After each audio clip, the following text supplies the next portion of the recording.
I hadn't seen Willow Bay in almost 10 years, but the moment the bus pulled up to the old gas station on Main Street, I knew nothing had changed except me. The windows were fogged from the cold, but I could still make out the outline of the library, the church steeple, and the rusted "Welcome to Willow Bay" sign that had always hung crooked. The same potholes scarred the road, and the air smelled like salt and pine needles. For a second, I could almost believe I was 17 again, back from a school trip, except I wasn't. I was 26, pregnant, alone, and carrying everything I owned in a backpack and a second-hand duffel. The driver gave me a long look as I stepped off. "You sure this is your stop, sweetheart?" His eyes flicked to my stomach, not quite showing yet under the layers of my coat, but I guess some things are hard to hide. I nodded. "Yeah, this is it." He didn't say anything else, just closed the doors and pulled away, leaving me standing on the gravel shoulder, shivering in the wind. I stood there for a moment, hands tucked deep in my coat pockets, staring at the street ahead of me. The last place on earth I wanted to return to, and the only place I had left. It wasn't supposed to be like this. I was going to graduate, get my degree in literature, maybe teach in Boston or Portland. I was going to fall in love the right way, have a baby the right way, with a partner who didn't suddenly decide he wasn't ready. But that fantasy had ended 3 months ago on a rainy Thursday afternoon when Kirill, yes, that was really his name, looked me dead in the eye and said, "This isn't what I want, Sarah." He had offered money, a check I never cashed.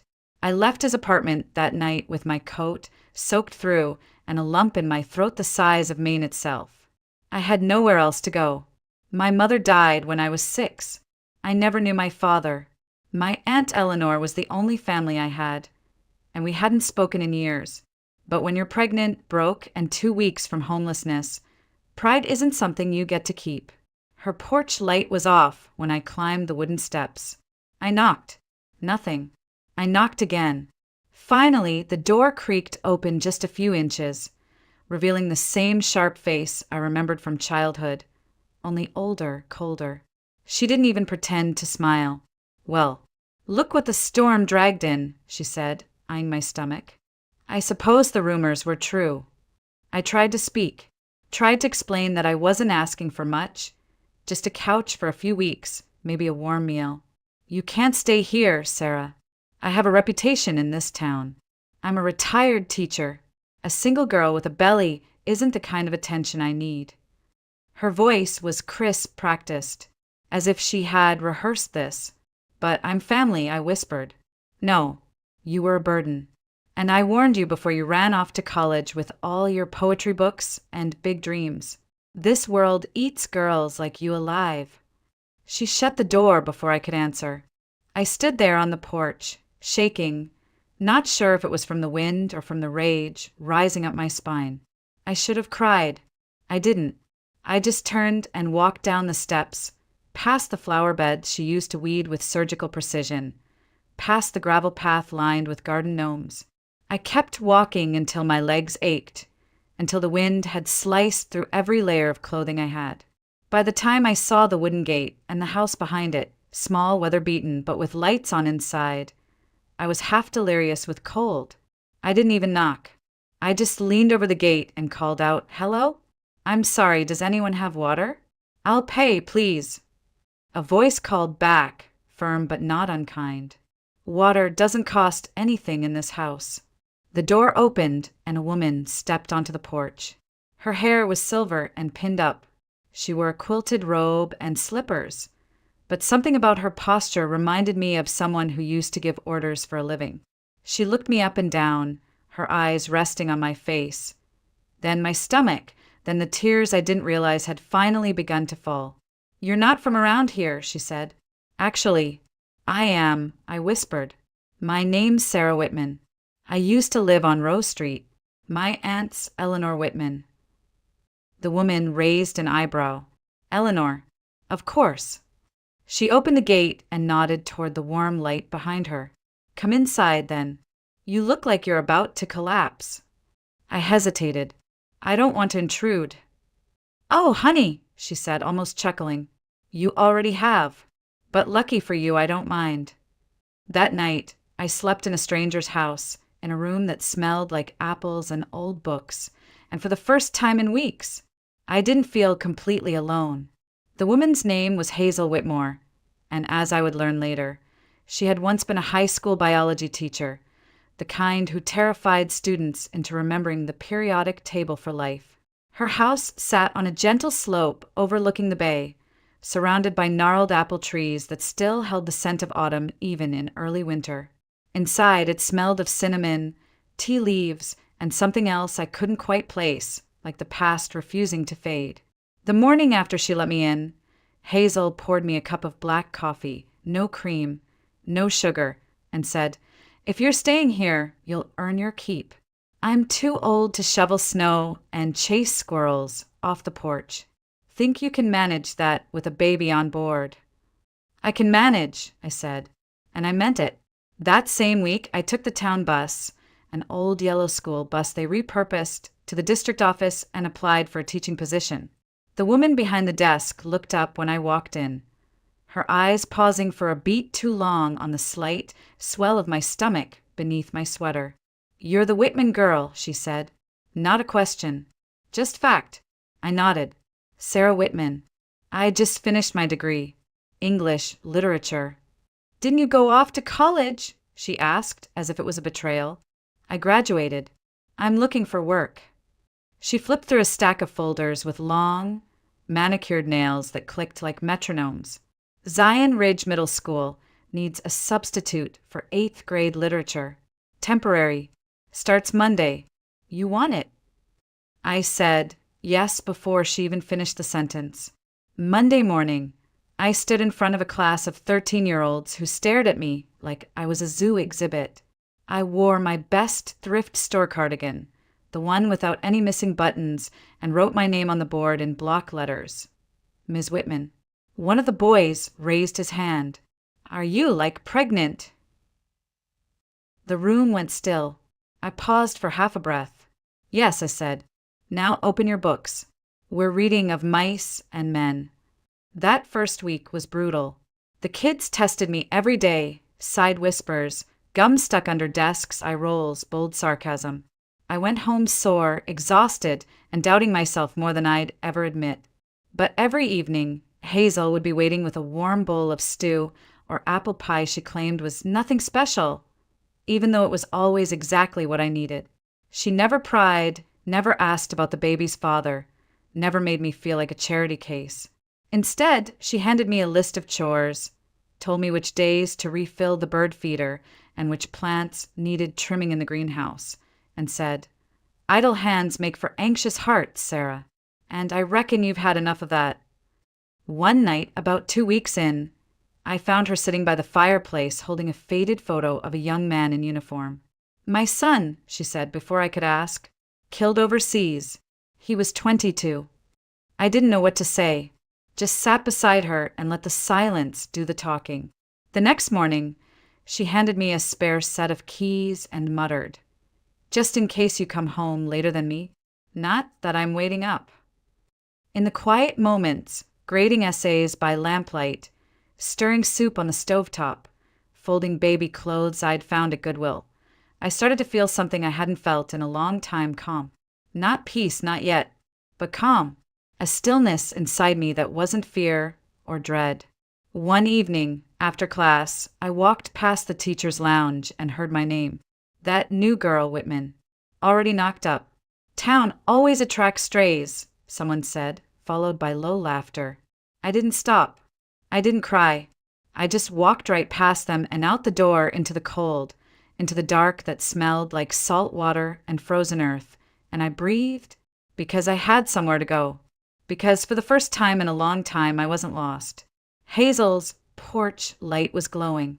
The smoke from her chimney curled into the night sky like a signpost. And when I stepped inside, her voice called from the kitchen, "You hungry?" I was. But more than that, I was home. It started with the wind. Not the kind that rattles a few windows or tosses a leaf across the porch, but the kind that howls like something alive. That week, the news had warned of a nor'easter blowing in, the kind that shuts down the coastal roads and knocks out power lines across half of Maine. But I wasn't worried about the storm. I was focused on making it through the next few weeks without going into labor. The baby wasn't due for another 10 days. It was late January. The snow had been falling all day, quiet and thick, blanketing Willow Bay in silence. Hazel had made shepherd's pie for dinner and insisted I eat 2 servings. "You're eating for 2," she said, "and one of you looks like he's already stealing your spine." We laughed. It was the first time in days that I'd felt light again. For a moment, I believed I'd make it through the rest of the pregnancy without drama, without chaos, without pain. I went to bed around 9. The house creaked and groaned in the wind, but it felt warm, safe. I curled up under 3 layers of quilts and closed my eyes. The pain hit at 2:12 a.m. Not a cramp, not pressure. This was something else. Sharp, deep. I bolted upright, gasping, one hand clutching the edge of the mattress, the other on my belly. Then came the second wave. My breath caught in my throat. I swung my legs over the bed and stood, but my knees buckled and I grabbed the dresser to keep from falling. "Not now," I whispered. "Please, not now." Then my water broke. I shuffled down the hall, barefoot and panicked, leaving a trail behind me on the wooden floor. I knocked on Hazel's door, too gently at first. No answer. I knocked again, harder. She opened the door within seconds, hair tousled, eyes wide. She took one look at me and said, "Damn it." "We need to get to the hospital," I choked out. "I know," she said, already grabbing her coat. "Shoes. You need shoes." The power had gone out sometime during the night. The wind screamed outside, snow swirling so thick we could barely see the end of the porch. Hazel grabbed her flashlight and her old flip phone. "No signal. Landline's dead," she muttered. "Cell towers probably down. Stay put." She ran to the neighbor's house. 10 minutes later, headlights cut through the storm like a lifeline. The old blue pickup belonged to Pops Peterson, Hazel's grumpy, widowed neighbor. A former cab driver, now pushing 70 with a permanent scowl and a soft spot for stray animals, and apparently for heavily pregnant girls in blizzards.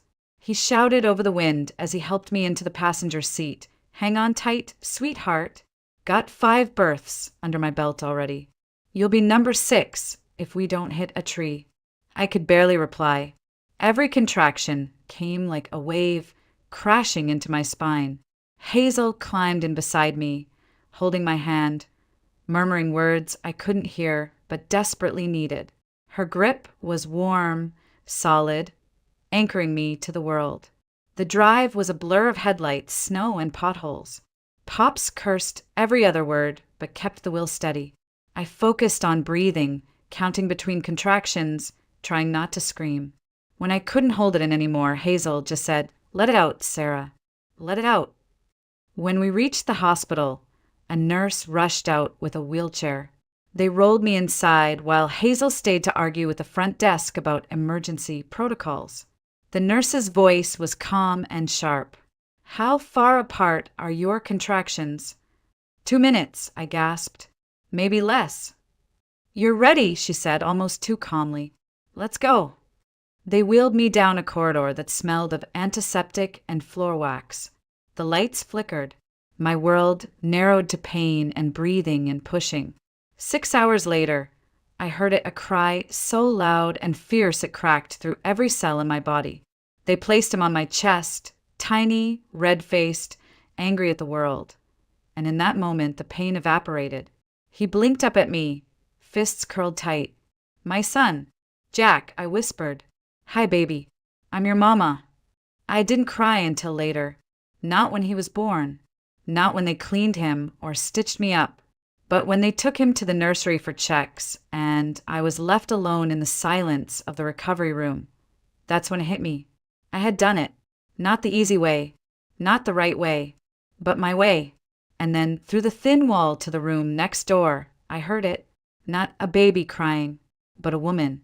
Sobbing. Desperate. Fractured. And I had no idea. that her pain would soon become part of my story too. They brought Jack back to me just before sunrise, bundled tightly in a blue-striped blanket, his face pink and peaceful. He latched again like he'd been doing it his whole life, stubborn and hungry.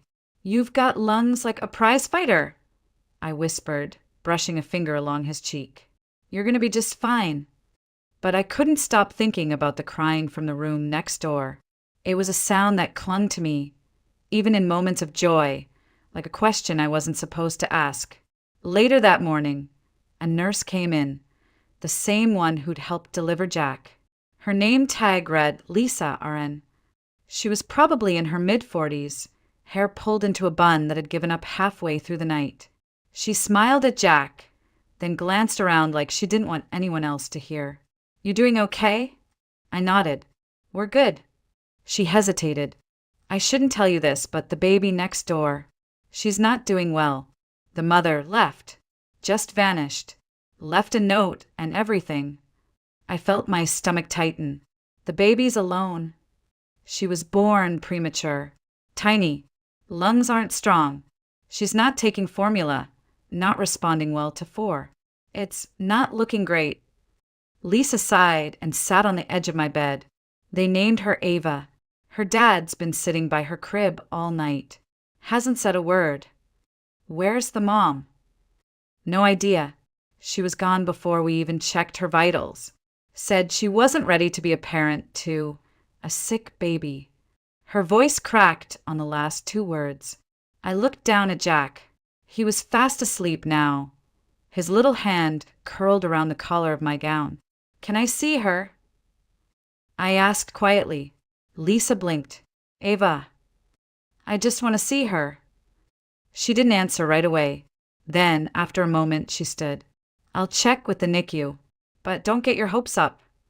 An hour later, they wheeled me into a quiet room with machines that beeped in slow, uncertain rhythms. In the middle was a plastic bassinet, and inside it a bundle so small, so fragile I almost missed her. Ava. She looked like she'd been folded out of paper. Translucent skin. Eyelids so thin I could see the blue of her veins. Her breath came in shallow pulls. Lips barely parting. Her fists never curled. Her chest barely moved. "She won't eat," Lisa said beside me, soft as snow. "She won't take the bottle. We've tried everything." I didn't ask permission. I just held out my arms. They placed her against my chest, and I waited. At first, nothing. But then, just barely, her head turned, her mouth opened, and her lips brushed against my skin. And she latched. Lisa gasped. "Oh my God, she's eating." Tears burned my eyes. I didn't speak, didn't move. I just stared at her, this tiny, unwanted life clinging to me as if I were the only thing she had left. And maybe I was. For the next hour, I fed both babies. Jack first, then Ava. They took turns without complaint. 2 little heartbeats. 2 warm weights pressed against me like promises I hadn't expected to make. Later, I heard footsteps at the door. I looked up and saw a man. Tall, early 30s, pale from exhaustion. Officer's jacket unzipped, snow still melting off his boots. His eyes went straight to the baby in my arms. His baby. "You're feeding her?" he asked, voice rough from not speaking. "Yes," I said simply. He stepped forward slowly, like he didn't trust the floor beneath him. "I'm Daniel," he said. "Ava's father." I nodded. "I'm Sarah, Jack's mom." He looked at Ava again, then at Jack in the crib beside us. His hands trembled as he gripped the edge of the bassinet. "I didn't know what to do," he whispered. "She just left. I thought I'd lose her too." "You won't," I said. "Not if we keep her warm. Keep her fed. Keep her loved." And for the first time, he believed me. After that day, everything changed, quietly at first. Jack and I were discharged 2 days later. My arms ached from holding him. My stitches pulled every time I moved, but none of that mattered, because I couldn't stop thinking about Ava, about her tiny lips parting in hunger, about how her body melted into mine like she belonged there as much as Jack did. Daniel called me the next evening. Hazel and I were sitting in the kitchen when the old landline rang, a sound I hadn't heard in years. She handed it to me with a raised brow. "Guy with a deep voice," she mouthed. "Didn't say his name." I pressed the receiver to my ear. "Hello. It's Daniel. From the hospital." My heart thudded once. "How's Ava?" "She's better. They're keeping her another week. But the nurses said she's eating more now. Gaining weight." "Good," I said, relieved. "I think it's because of you," he added. There was silence on the line. Not uncomfortable, just full. "I know it's a lot to ask," he said, "but would you come back? Just for feedings. Until she's strong enough. They said formula still doesn't work." I didn't hesitate. Of course. So for the next 7 days, I rode to the hospital every morning and every evening, Hazel watching Jack while I took that familiar drive to the NICU. The nurses began calling me Mama too. I pretended not to love it. Daniel would be waiting most days, awkward in the beginning, hovering in the corners. But every time I handed Ava over to him, his arms got steadier. One morning, I came home to find Hazel in the garden with Jack strapped to her chest in a makeshift sling she fashioned out of a curtain. "You're turning me into a grandmother," she muttered, pulling weeds. "And I haven't even yelled at you properly yet." But I could see it, the way she kissed the top of Jack's head when she thought no one was looking. The way her hands always reached for him before her words did. By the end of that week, Ava was strong enough to come home. Daniel stood on my porch that afternoon. Snow in his hair, Ava bundled in his arms. "I need help," he said, voice raw. "I live in a service house out near the edge of town. It's just me. The nights are long, and she sleeps best after you feed her." I stared at him, trying to read the lines between his words. This wasn't a proposal. It wasn't romance. It was need, honest and stripped down. "I can pay you," he added quickly. "You and Jack would have your own room. I'm not asking for anything more than help." "You don't need to pay me," I said. "Yes, I do," he said, "because I don't want to owe you kindness." That part I understood. Hazel helped me pack. "You're not running off," she warned. "You're helping someone breathe. Just don't forget how to breathe yourself." Daniel's house sat on a hill overlooking the bay, smaller than Hazel's, but just as old. It had 3 rooms and a porch that faced the water. The walls smelled like cedar. The windows fogged up when the kettle boiled. And there was peace in the way it felt lived in and unfinished. He gave Jack and me the biggest room. Ava's crib stayed in his. We didn't speak much those first few days. He worked long shifts. I stayed home with the babies. We moved around each other like ghosts. But some nights, after the babies were fed and the silence settled, I'd find him on the porch, arms crossed, eyes on the dark horizon. "You don't have to sit out here alone," I said once. "I do," he replied, "but thank you." That was the thing about Daniel. He didn't say much, but when he did, you felt it all. In those quiet weeks, we built something without realizing. A rhythm, a home, 2 babies, 2 people who didn't ask for this, but who showed up anyway. And somehow that was enough. February passed like a dream that tiptoed through snow. Slow mornings, the scent of formula and oatmeal, the soft rustle of diapers and lullabies humming through cold window panes. I found myself memorizing Ava's breathing, the way she curled her toes when startled, the sound Jack made when he laughed in his sleep. Daniel was always moving, shoveling the path, chopping wood, fixing the creaky steps on the porch. He never sat still unless Ava was asleep on his chest.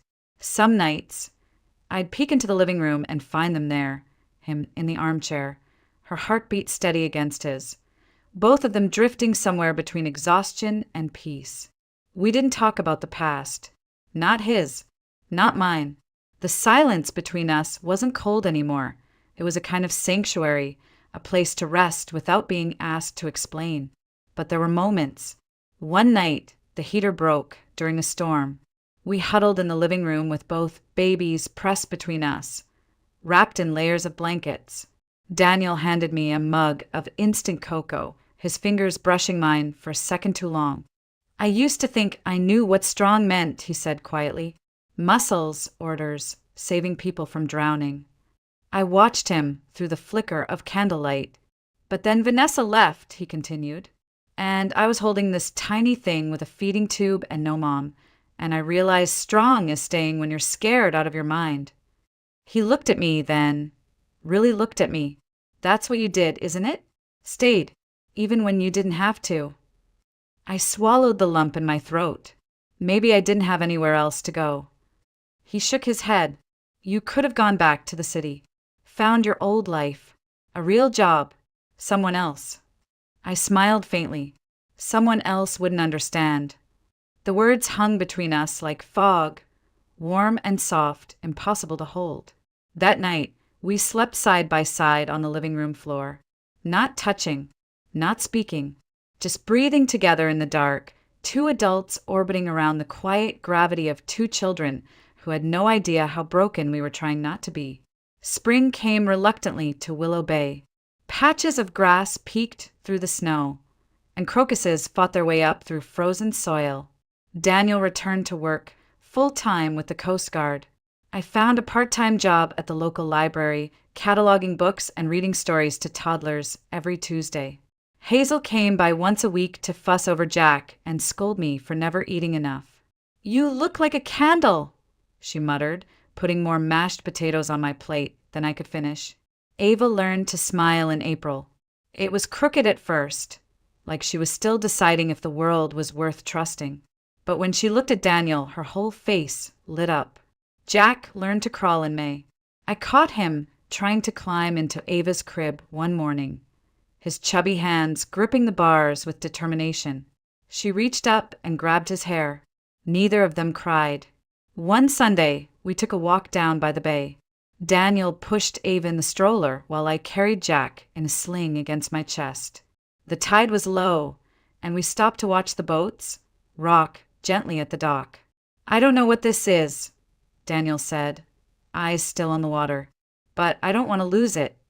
I said nothing, just slipped my fingers into his. He didn't let go. That night, after the babies were asleep, he kissed me for the first time. No music, no fireworks, just a quiet moment in the kitchen while the dishwasher hummed and the world outside was finally still. And that was the night I realized something terrifying. I was happy, not performative, not distracted, not numb, just happy, which is usually the moment life decides to test you. It came in a plain, white envelope. No return address. Just my name, Sarah Whitman, scrawled in sharp black ink like it had something to prove. Daniel handed it to me on a Tuesday morning while I was making pancakes. This was in the mailbox, he said. Looks personal. I turned it over. My hands froze. I knew that handwriting. I didn't open it right away. I placed it on the counter, next to Jack's sippy cup and a half-eaten banana. I finished cooking. We ate breakfast. We dressed the babies. We folded laundry. But the envelope never stopped staring at me.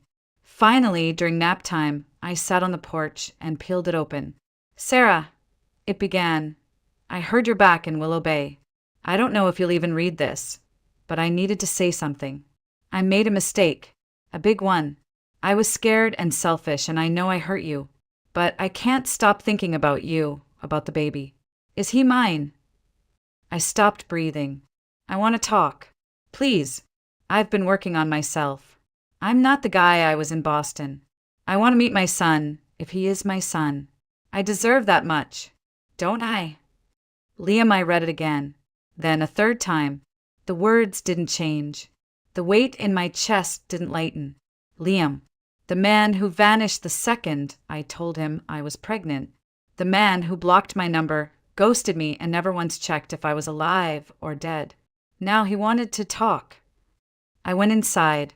Daniel was on the couch, Ava asleep on his shoulder, his eyes watching me like he already knew. Bad news, he asked. I handed him the letter. He read it in silence. No expression. No questions. Then, softly, "Are you going to respond?" "I don't know," I whispered. "Do I owe him that?" Daniel didn't answer. He just looked at Ava, then at Jack sleeping in the bassinet beside the couch. "Whatever you decide," he said slowly. "Just promise me you won't let guilt make the choice." That night, I couldn't sleep. I stared at the ceiling, the letter tucked under my pillow like a curse I couldn't shake. What if Liam came to town? What if he demanded custody? What if he used the law like a weapon? What if he was right? Did Jack deserve to know his biological father? Would he hate me one day for keeping the truth from him? I sat in the rocking chair, watching my son breathe, his chest rising and falling, his little hands curled into fists. I didn't have answers, only fears. A week passed. Then two. I didn't write back. Then one morning, Hazel showed up unannounced, carrying a lemon pie and an envelope. "You got another letter," she said, face unreadable. "But this one isn't from Boston." I opened it slowly. "Sarah, this is Eleanor. I know we haven't spoken since you came back. And I know I said things I can't take back. But I heard what you've been doing. The town's talking. About you. About the babies. And I'm sorry. You're not the failure I thought you'd be. You're braver than I ever was. If you ever want to talk, my door's open. Always." My throat tightened.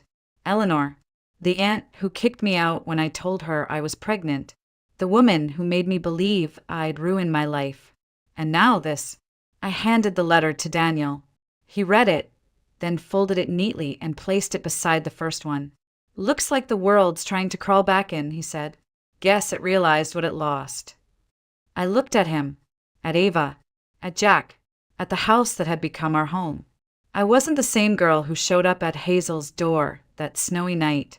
And maybe, just maybe, I didn't owe anyone anything. I stood at the edge of Willow Bay, watching the tide pull back from the rocks. The wind curled around my coat, cold and damp, carrying with it the sharp scent of seaweed and salt and something older than both. Behind me, the town was waking up.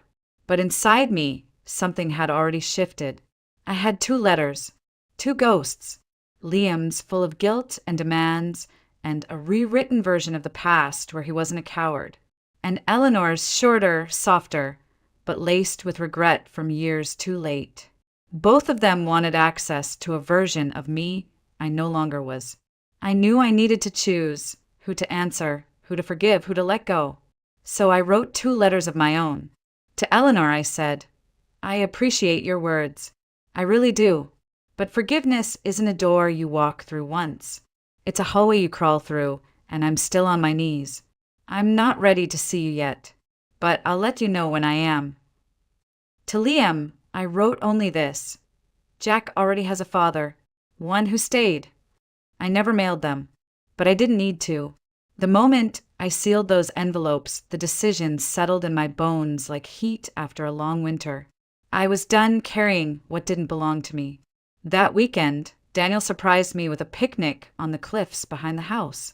The sky was the color of old denim, and the air smelled like lilacs. We sat on a blanket, Ava gurgling between us, Jack trying to eat a pine cone.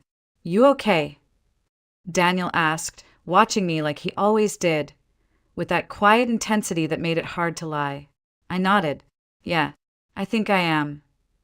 "You seem lighter." "I am." He leaned back on his elbows. "You ever think about leaving?" "Leaving what?" "This town. The house. All of it." I thought about it. The Sarah from a year ago would have packed a bag without looking back. But now, not anymore, I said. This is where Jack took his first step, where Ava found her laugh, where I remembered how to breathe. Daniel smiled. "Good, because I bought something." He reached into his coat pocket and pulled out a tiny black box. For a moment, the world tilted. "I'm not asking today," he said quickly. "I know you're not there yet, but someday, maybe." I opened the box. Inside wasn't a ring. It was a silver locket. Inside, 2 tiny photos.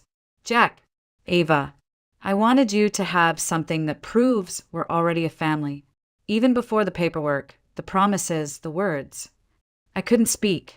My throat closed around something too big to name. So I leaned forward, kissed him once, soft, certain, and whispered, "Someday isn't as far off as you think." That night, I tucked Jack into bed and sat with Ava until her breath evened out. Then I slipped the locket over my neck, its weight grounding me like roots under frozen soil. The next morning, I went to the post office and mailed only one letter. To myself. You did it. You survived. You loved. You let go. You grew something beautiful from the ashes. And that is enough. No return address. Just my name, Sarah Whitman, written in my own hand. The first time I ever stood on that porch, I was shaking, pregnant, scared, and soaked from the rain. I remember thinking the house looked like it didn't want me there. The shutters hung crooked. The steps groaned like old bones. It was never meant to be home, just a place to hide while I figured out how to survive.